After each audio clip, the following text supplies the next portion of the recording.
All right, welcome back to another episode of the McKinney Podcast. We celebrate what makes us unique by nature. How's it going, Fred? All right, James. I've thought about my petition for just releasing everything at once, and I rescind that request. Okay, good, because I wasn't going to let that happen. I didn't figure, but, the one thing that happens, I thought about it, people who binge, they are rabid and loyal fans until they hit the show hole. And then when that happens, they're on to the next thing. That's right. And I was like, we can't have that. Well, and here's the thing. There is no next thing. That's right. If you're looking for McKinney Podcast, because with apologies to, I think his name is Jeff Harrell, he had a Discover McKinney podcast last year that lasted a few episodes, but then it's no longer with us. And he was really the only other McKinney-focused podcast that I'm aware of even existing. If you don't count the official ones at like Economic Development EDC, Corporation and other folks, like the city-run stuff, I don't know if there is another flavor. If somebody wants to binge McKinney podcasts, I don't know how many there would be other than us. So, Jared, you're pretty good in the podcast world. Is there anything else out there that people are doing McKinney-focused content in a podcast? Not that I'm aware of. Okay. I haven't heard of any. If there is, we should find them so that we can absorb them into the machine and maybe have a third co-host or something. We'll be the Borg. Yeah, there you go. Yeah, when you guys rolled this out, I remember thinking, like, how did that take, how is there not already a known, McKinney podcast? So I was honestly asking myself the same question because we first had the idea. I first talked to Fred about this before COVID. Mm-hmm. It was 2019, real early 2020, and then COVID happened and business exploded, and the idea got put on the back shelf. And it wasn't until about a year and a half ago, about 6 months before we started recording. Actually almost 2 years ago. I spent like 10 months putting together the pieces. And Fred and I met at Sweetwater Coffee over on Custer, and the McKinney Podcast was born. And at that point, I was like, gosh, I hope nobody else has started one. I've waited 4 years to actually do this thing. I wonder if anybody else has. And lo and behold, like 2 months before our first episode was going to drop, Discover McKinney came out, and I listened to a couple of episodes. I'm like, I don't know who this Jeff Harrell guy is, but he beat us to market. and then he stopped doing it, went on to other things, which I've got an insurance podcast that's got 180 something episodes in it. People start doing podcasts, and usually they stop doing podcasts within 10 or 15 or 20 episodes because it just gets to be too much. And if you don't have the right systems in place, you're running a business. This podcast is not monetized at all. It's a net negative. Fred and I pay $850 a month to have this show be edited and produced and distributed. So we're not making any money off of this. So it's a passion project for sure. So I don't know why I gave that much information about it. Because people need to know. I don't know. I feel the need to make sure that people understand the why behind this, because sometimes people, when they see someone who's got a podcast, the automatic response is, whatever. You just like to hear yourself talk. Yeah, you're glory hound. You're just a power trip. You want to be special. You want to be famous. You're a narcissist, as I was called in McKinney Cares a couple of days ago. It's so much fun. It's like, no. If I was going to have an ego festival, there's lots more interesting and more profitable ways to do it. Yeah, am I right, Jared? Absolutely. Oh my gosh, as a former podcast host, and you probably a future podcast host of some other flavor as well. I've name dropped him twice now. I should probably go ahead and introduce him. Don't you think? I thought we'd slide in there and go, we've got JT, Mr. JT, Justin Timberlake. Nah, man, the real JT. He is Mr. Jared Tye of the Tye Real Estate Group. He is admin of lots of groups. You've probably seen him on social media. He's big into Stonebridge Ranch. He's big into co-founder, executive director, whatever, the McKinney History Club. Is that the name of it? Did I get it right? You got it. Yeah, that's my group. McKinney History Club. Man, the guy has a lot of talents. He's got a lot of interest. We're really glad to have Mr. Jared Tye with us today. How's it going, Jared? Being good at social media is kind of like being rich on Monopoly money. So I love that. Awesome. I'm good, man. Appreciate it. It's cold outside. It is a little bit cool. But, it's supposed to, I thought I heard, from Mr. Roy Ponder himself that it's supposed to get up to like the 50s within a day or two. I hope Is so. it? Yeah. Can I just say, Roy Ponder is the only source for weather. He's awesome. I literally don't even go anywhere else. No. Now, the app on the phone, the channel on Facebook and YouTube. Sorry, network TV weather. Roy Ponder's got the market nailed there. But you know who else has the market nailed? Is Jared Tye. And Tye Real Estate, downtown building owner. Your wife, Laura Tye, very well-known newborn and portraiture photographer. Man, where do we start this conversation? I think the best place to start is just to say, how did you find yourself at this chapter in your life? Catch us up. Jared, the early years, college, whatever, early career. Did you know real estate was going to be a thing, or did you kind of fall into it by accident and fell in love and made it your thing? Give us all the details, man. But first, when your feet touched the earth, was it Texas soil? Yes. Okay. Yes. Born in Denton, actually. Really? Oh, wow. Yes. I didn't get very far, did I? Something tells me you've traveled a bit. Yeah, my wife, in addition to being a newborn photographer, she's actually a travel agent also, and it's a big passion of hers. So she's taken us all over the world. It's been so much fun. Awesome. Europe is kind of her main focus, and she's also very knowledgeable in Mexico. We've done Costa Rica several times, but I'm lucky. So I know you're not Laura. You probably don't want to speak for her. Allison, my wife, and I, literally last night, we're sitting on the couch talking about saving for trips. We just hired a new financial advisor, friend of mine out of New Orleans, who specializes in working with insurance agencies and whatnot. But we're having this conversation about saving for travel, and we started talking about what's coming after Disney, because we're doing a week in Disney in May, and got a person for that and whatnot. And I'm sharing this idea that I've had with her forever of when the kids are old enough to appreciate it, probably middle school, high school years, whatever, where the four Jenkins people spend a month in Europe, and we literally start in the British Isles and go through the whole continent and end somewhere in Southeast Europe, Italy, Greece, somewhere around there. But literally spend an entire month with an itinerary, with locations and things and hotels and all that. It sounds like that's exactly what Laura does. That's probably a big, complicated trip that she would sink her teeth into. But is that the sort of thing that Laura helps people with? Pretty much. You touched on basically that element of being creative in the way you travel. Not now she can book resorts and all that.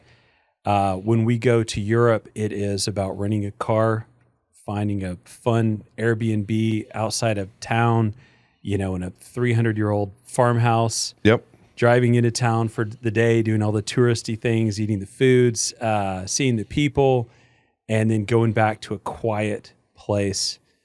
So yes, short answer is that's right up her alley. Sitting on a hillside somewhere with a big backyard with goats or something. Exactly. Doing the gladiator, you run your hands through Across the wheat. Across the wheat. Yes, that's And then you that's a pick up the thing. dirt and rub it in your hands. Yeah, guys think about the Roman Empire, and we also Yeah. think about that wheat field. So, Yeah. both from Gladiator, right? That's right. Yeah.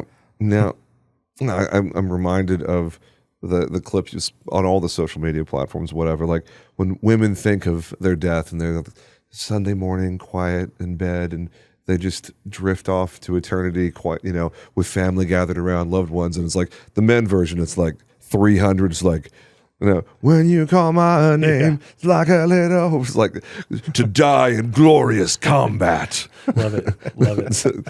It's such the men versus women thing is so funny in that regard. So, yeah, gosh, we chase rabbits. I should have warned you, Jared. Sorry. No, that's good. Yeah, but he's running right along with My us. kind of So conversation. Like, he's not even Okay, so you asked me about how I got in real estate. So Just early years. Like, you born in Denton. Catch us up like Denton High. What were you? Marcus, So- where were you? I was actually homeschooled, which hey, most people are like. Look at this. Yeah. Most people are like, now I get it. Now I understand. Yeah. Yeah, we get that a lot as homeschooled kids. So I was thinking the other day, if it all starts with me getting, believe it or not, I got fired from working at Sears when I was in college. I went to University of North Texas. Go Mean Green. And yes, sir. So my schedule was a little too complicated for them to work with, and understandably so in retrospect. And I got fired. And I worked at the mall. I was probably 19, and I stumbled out into the mall, Golden Triangle Mall, Right off of 35. I was like, Yes, that's the only Sears that's the mall. was in the area. So I go into the mall and there's a guy, it's a booth, and they're selling cell phones. And I was like, can I get a job? And that experience of getting fired and getting that cell phone job basically turned into, it led to other things that led to other things that led to my career. And I wouldn't have met my wife. So basically I wouldn't have my career or my wife if I didn't get fired from Sears. And that's not a high point, because a lot of people are going to tune in. They're going like, what is Sears? Yeah. All right. What is Sears? What was Sears? That's right. That's right. What was we're aging ourselves. Sears We were born in the 1900s. / Kmart, because they had a merger thing. Right. May they rest in peace. That's right. Exactly. But God rest her soul. man, Well, what they are is a case study in business school of how not to run a company. That's right. How to fail proficiently. Yeah. So how'd you find real estate? So I got into selling cell phones when I was in college. I got a marketing degree at the University of North Texas. And basically I worked with some guys that basically they introduced me to they were college guys also. They introduced me to a fraternity. I actually met my wife because we were doing an event with their sorority. Which fraternity were you? Pretty funny story there if you guys want it. Delta Sigma Phi. Okay. Yet Boss, if anybody's listening. And she was with which sorority? Zeta Tau Alpha. ZTA. ZTAs. Hold on. Okay. Let me do it. 5-point crown. If anybody's watching, This this knows his is, stuff. yeah. My wife's a Zeta. Oh, I was that's about to say, awesome. how do man. you We know were that, homeschooled. How did that happen? College. Yeah. Yeah. Stephen F. Austin. I was a Theta Chi. Oh, cool. Yeah, SFA. And Awesome. Allison went to Baylor. We met right after college. Small world. Allison would not have liked college, James. I was a knucklehead. Yeah. Yeah. So you're a Delta Sigma Theta? Phi. Delta Sigma Phi. Yeah. Yeah. Okay. Cool. Yeah, so basically, the cell phone career led into knowing some guys that got into mortgage. So I got into mortgage in 2006. Did a bunch of refinances. Ended up doing purchase loans. Doing both. Did that for about 11 years. 11. I thought you were about to say about 2 years. Yeah. And then the whole world blew up in mortgage. But you Right. survived all of the chaos. Yeah, I actually started out right as that was already happening. Oh, wow. So I'm very fortunate that I survived that. And so I worked for Bank of America for quite a few years. Went to a local lending institution here, and I learned honestly how hard it was to be in a B2B industry, to where instead of working in-house leads like I was at a big bank, I was in a role where I needed to go out and create referral partners, Yeah. nurture those relationships. So I reached a point to where I was like, okay, if I'm going to do this, I'm going to do it right. I need to learn a lot. And if I'm going to basically build a new business from the ground up, which is what I needed to do in mortgage, I also have the opportunity to step over to another industry. So I actually gave that a lot of thought and decided, you know what, why not? Houses are more fun than mortgages. I always tell people, people want houses. They need a mortgage. Nobody wants a mortgage. Right. Nobody. So I'm actually selling a product that people enjoy looking at in their leisure. And that's nice. That's a nice, luxury of this industry. When I think about the industries in our whole economy that have been impacted by the advances in technology, whether it's social media, if it's AI, especially in 2025 and beyond, real estate is one of the most vulnerable industries to disruption from institutional technology companies, private equity hedge funds, all the big money that can really just disrupt the status quo. But you have endured, and you've got a really strong social presence. You are young enough to still be really plugged into the tech scene in your industry.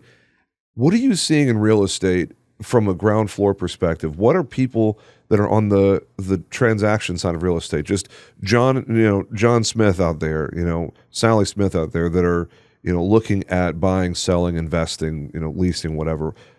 How has technology and these kind of AI type of innovations changed the whole real estate game in the last few years and even looking forward into the future? Like, what are people going to see that's different?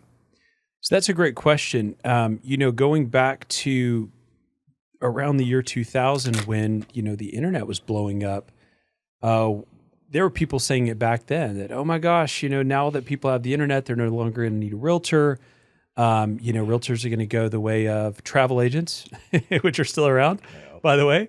Another shout out, right? We're finding that people still like to work with people. Technology has supplemented what we do, and I wouldn't want to go back. I hear of people in the 30 years ago printing out entire catalogs of homes for sale, and buyers would have to meet with their realtor to even see the listings. I wouldn't want to go back to that, dragging around the Mapsco book to try and figure out where the houses are, calling on the telephone.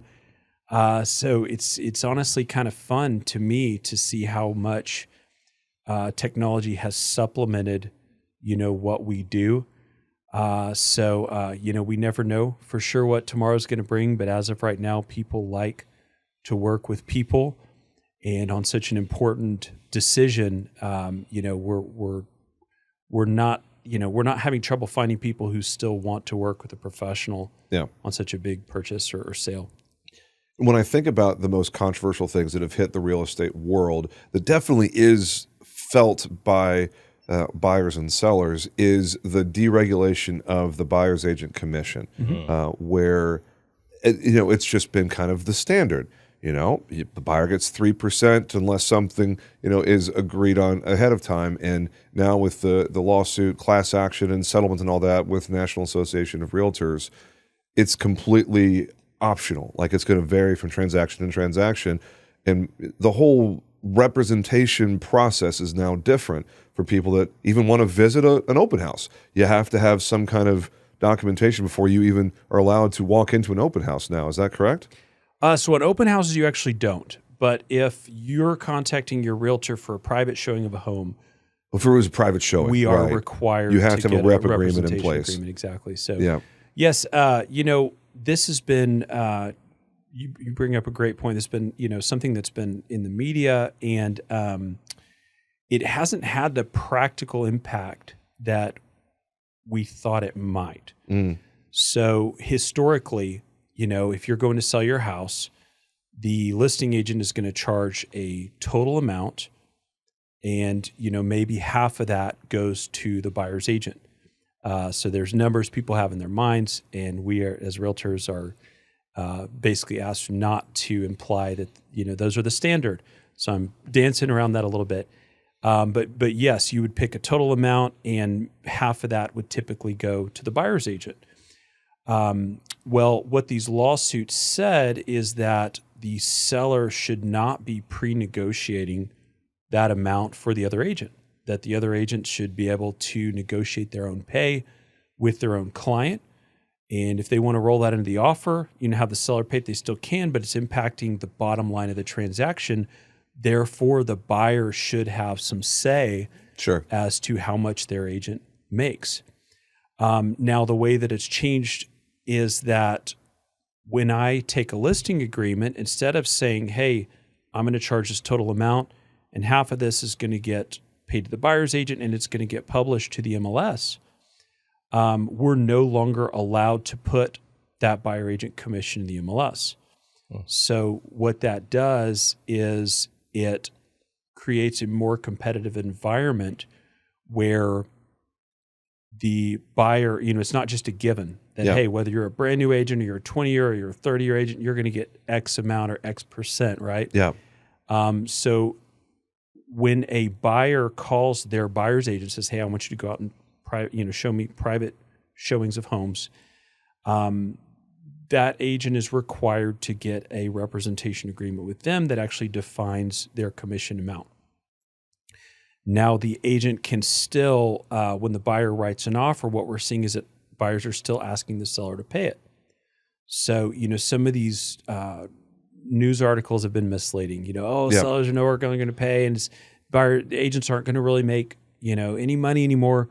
What we're finding is that at least the buyers that we work with are still looking for full service agents. Yeah, and they're okay with the rates that we charge.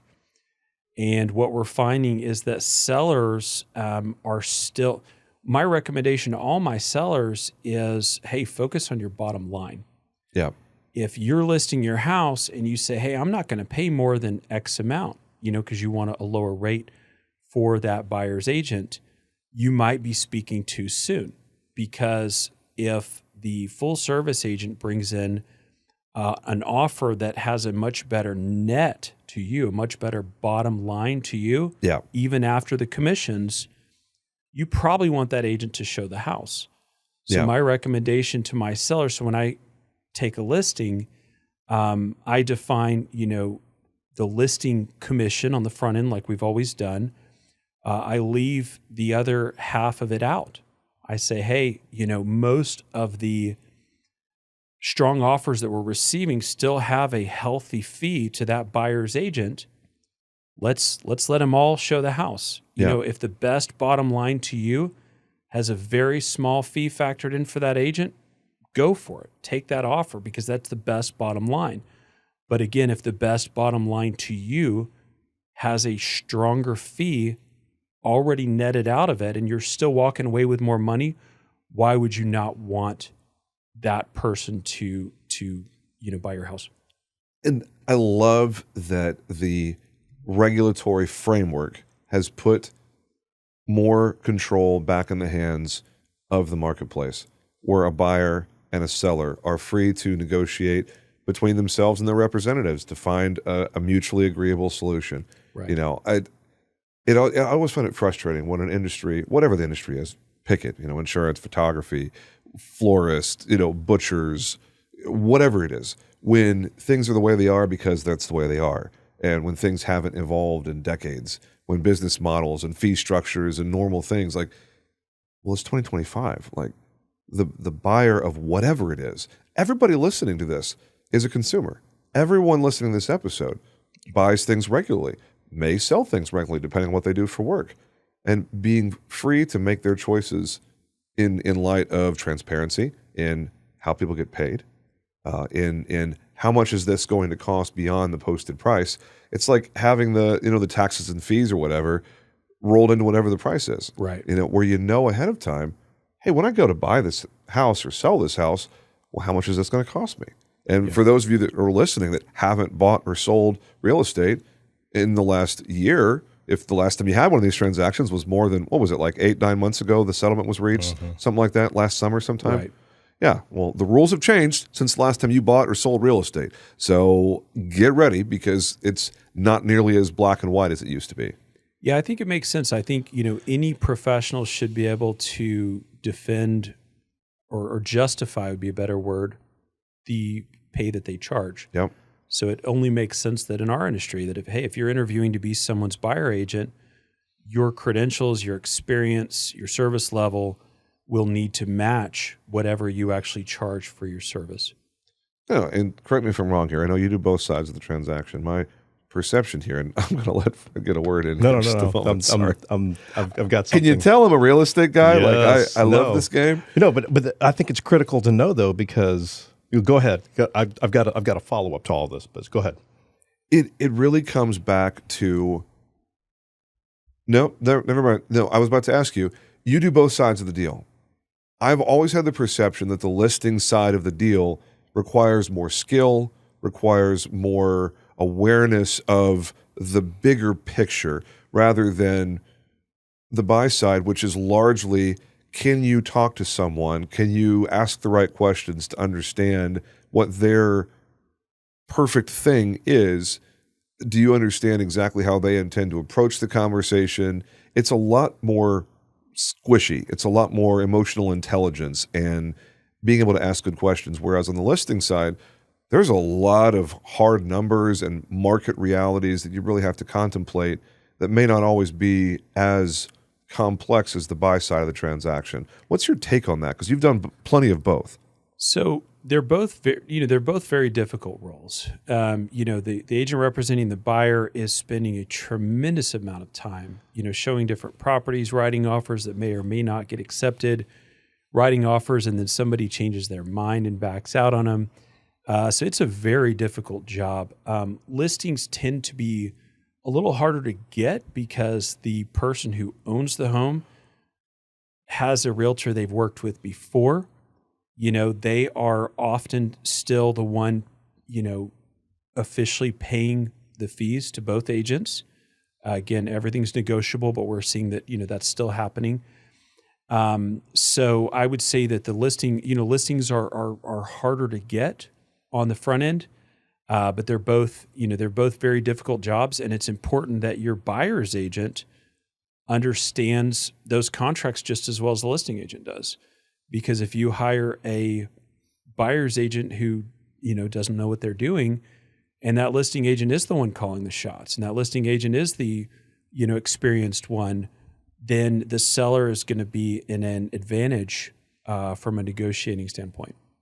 Okay. Fred, what were you going to say? I was going to say, it's been a minute since we've bought or sold a home, but when it comes to specifically McKinney and McKinney homes, why do people want to come to McKinney?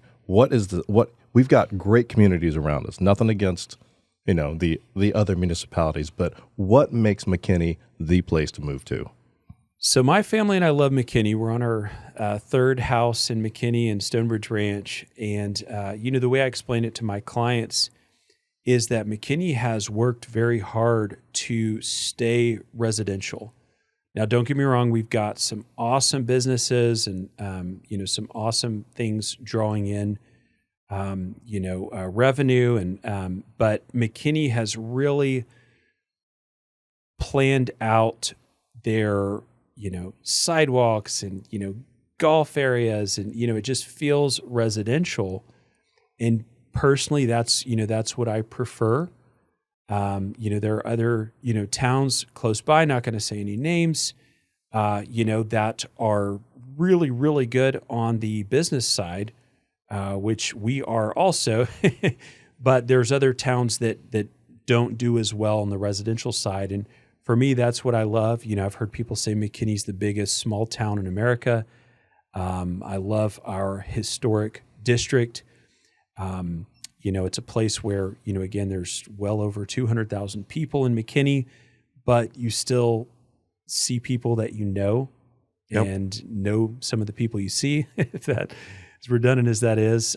So I like that. I love that blend of residential in commercial without being too commercial. We still have that close proximity to all of the awesome amenities offered in, Frisco, Plano, Allen, it's all close by. Another way I explain kind of this whole general area to a lot of my clients is that there are other towns in North Texas to where you get into one town and you get into one community and it's nice, but it's a bubble. Here in Collin County, we have a very nice footprint of multiple towns. I know you're asking about McKinney, but that's a selling point of McKinney is that we do have these other towns close by also that offer awesome amenities. Mm-hmm. And then, when it comes to new development and new neighborhoods and so forth, what are some of the trends or features or amenities that you see are worth the investment? Because, like it or not, home prices in McKinney, they up. Yeah. They are up. So thank you, California. That's right.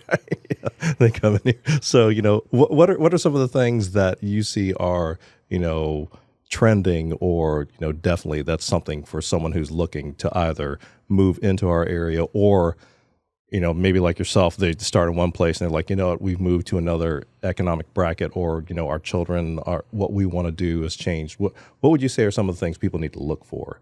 Sure. So something that's important to me is to just see how, establish the areas around you. If you're buying a house and you're in a new community and there's a massive field behind you, it's important to try and find out, okay, what could be going there? So the luxury we have in a more established area, like let's say Stonebridge Ranch, is it's pretty much built out. So you kind of already know, how it's going to be for the most part. And with new construction, you just don't have as much of that security.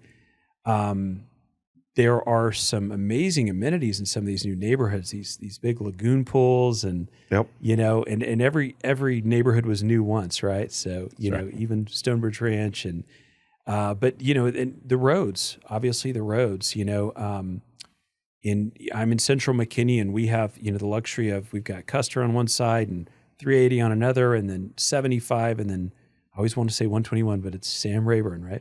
That's right. So we've got that luxury, and you know, some of these newer communities, you've got one, you know, major artery going in and out, which there's nothing wrong with that, especially, you know, if somebody is working from home or, you know, they're retired or something like that. But if you are working a, you know, 8 to 5 job and you're commuting into Dallas, you know, you may want to come and drive. You know, test drive your commute, you know, beforehand. You know, when I look at the map and I see what has already been developed versus where there's just empty dirt sitting there with a, hey, what do you want to do with me sign out front. You know, it's really exciting to think about the future for when 380, when we first came up here, 380 felt like Oklahoma because we were still living in Plano at the time. And from our house in Plano, I could drive 25 minutes straight north on Custer Road before I got to 380. And the idea that people lived north of 380 and were still part of DFW just seems so bizarre to me. But now that we've been here for so many years, it's like, well, 380 is just, it's the middle of town. Because when you look at the future map of McKinney, when it goes all the way up to the Collin County Outer Loop road that's being built on the, you know, the southern part of Salina, going all the way across to the other side of 75, it's like, well, you know, 20 years from now, when my kids are driving, 15 years from now, 380 is kind of like Beltline is for Richardson. Yeah, you know? It's crazy. It's crazy. right through the middle. Oh. I mentioned I grew up in Denton, and I was never in McKinney. You know, and until I was probably 20, 25 years old, I came out here for work one time. And I remember as a kid, I actually had a buddy who was dating a girl who lived in McKinney. I said, man, why would anybody live in McKinney? You're as far north as Denton, yet you're so far east. I was like, why would you want to be out there? And even when we moved here about 20 years ago, I commuted to Plano, and I remember thinking that McKinney was kind of remote. Yeah. And now, you know, selling real estate, I mean, I consider this to be central to so many areas now. So it's amazing how much it's grown. We have the mayor coming in about 10 minutes. I want to make sure we give time to talk about your downtown property and your experience as an owner on the square, and then talk about McKinney History Club to wrap us up. Sure. So yeah, I've always been a big fan of the historic district out here. My wife is a New Bern photographer, and she had studios. She had rented a couple studios on the square. And right as COVID broke out, we found an opportunity to purchase a building at right off the square next to the local yokel market. And it was a terrifying time to buy a building that we actually. To be clear, there's 2 storefronts down at the bottom that are separately owned, but our portion of the building includes about 5 different suites. And in order to buy this building, we needed to rent out some of. I mean, in order for it to be, you know, sustainable, we needed to rent out some of those suites, and that was terrifying because this was right as COVID broke out, and we were all being told we weren't allowed to leave our house unless we had, what did they call the jobs that unless The Essential. essential, yeah, we weren't essential, but at least that's what we were told. So it was a terrifying time to buy, but you know that's when you get opportunity, is when other people aren't. So we purchased our space, we did some renovations, and our building actually stands in a place where there was a McKinney building collapse about 100 years ago, and that left a void. And our building and the bank building there on the corner were basically built in that void. But anyway, in researching that, I've just learned all types of things about the square, and I've gotten to where I will research, you know, other homes out there. and created a group on Facebook called McKinney History Club, as you mentioned. And we just have so much fun in there, researching old, addresses and the people who lived there. And, we'll find an address and that'll tie us to a name, and then we'll search that name, and that'll lead to other, history from other addresses. And I've even met, McKinney old timers, if you will, who have brought me, little pieces of history, little, artifacts, if you will. It's been so much fun. Love it. When you think about the eccentricities of owning a historic property, something that's on a national historical registry, it was on state registries, something that's been around for generations. What is some of the, highlights, a quirky story or two? Because every single one of these historical buildings in and around the square, they just have so much character, so much history. They each have personalities. Talk about your building. Like what's something interesting that's happened with you being the owner of a historical property?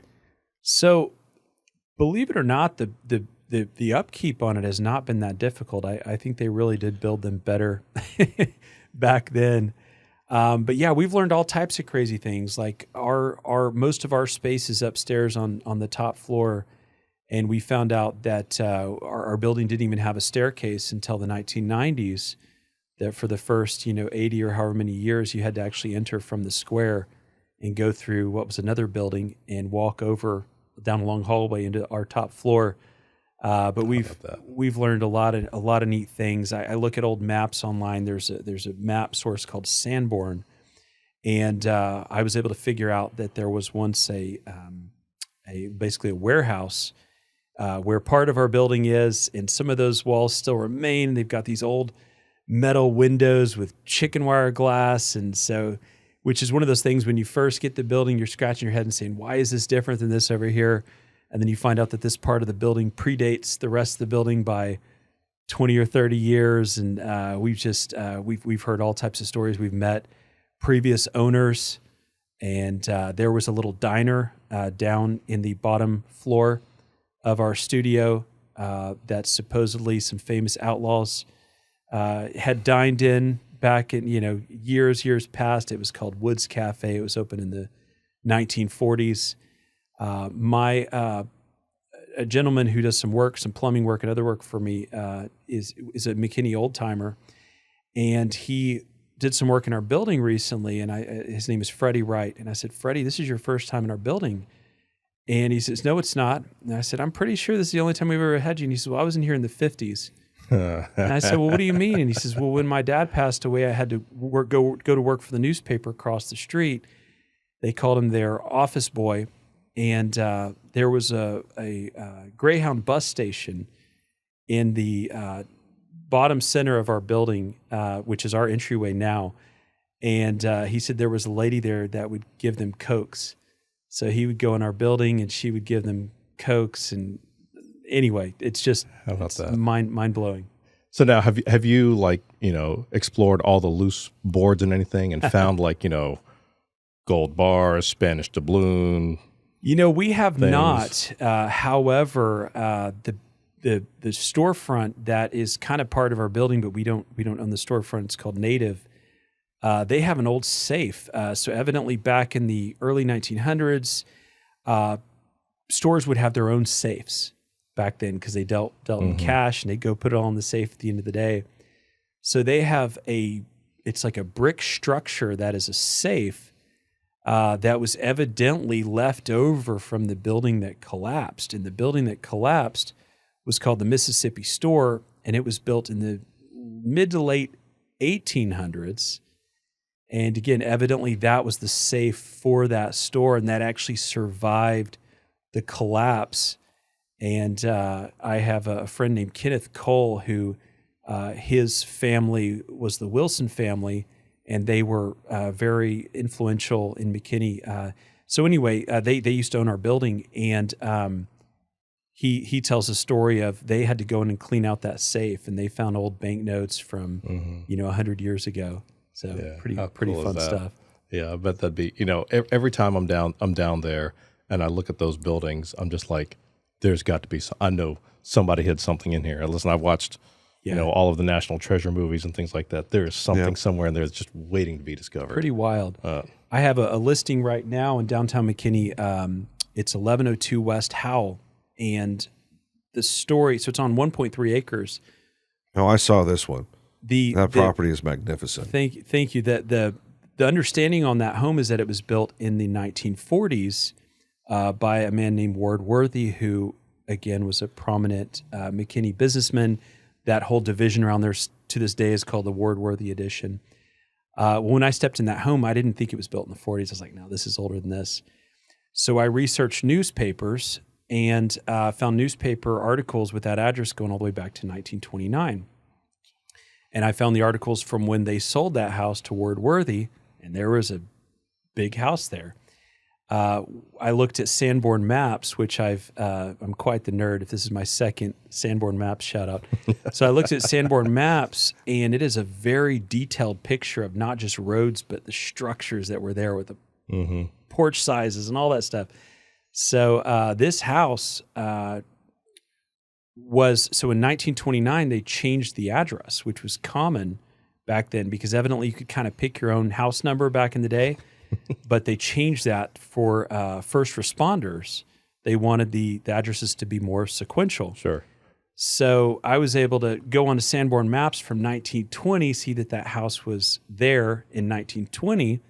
I was able to find the house number from Sanborn Maps of what used to be their address. I plugged that address back into my newspaper search, find the people that lived there. Come to find out, the woman who sold the house in 1925 was the widow of a Civil War vet, a major in the Civil War, who bought, his name was Major Buck. He bought 291 acres in McKinney right after the Civil War.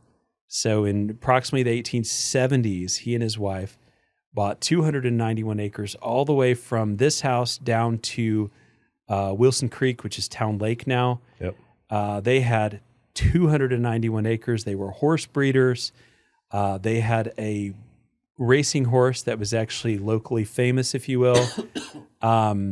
Pretty amazing story. So who knows when the house was originally built? There's no record, but that 291 acres got trimmed down to 6 acres, probably in the early 1900s, and in the 1940s, Ward Worthy actually replatted the land, some of his land, and sold it off. And there's still 1.3 acres, which is considered huge today.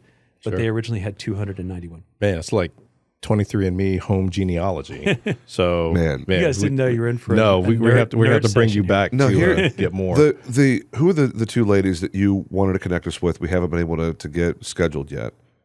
I'm going to have to look at my notes. Yeah, it was some historical society or the museum. The museum. Yes, that's down there just off of the square in downtown. Yeah, we're going to continue this conversation. We got to wrap this up because I think the mayor's outside, isn't he? Is he sitting there yet? I don't see him. Okay, then we have a minute or two. Okay, good deal. Yeah, go right to the big. Yeah, we don't have lightning round time. Okay, we don't have lightning round. That's time. how good these have been. This is why I want to release all the podcasts at once because we've had to skip lightning round a couple times. Who would win in a fight between a giant polar bear, 12 feet tall polar bear, and a huge great white shark? But the fight occurs in a swimming pool of infinite size. There's no edges to the pool, and it is 6 feet deep.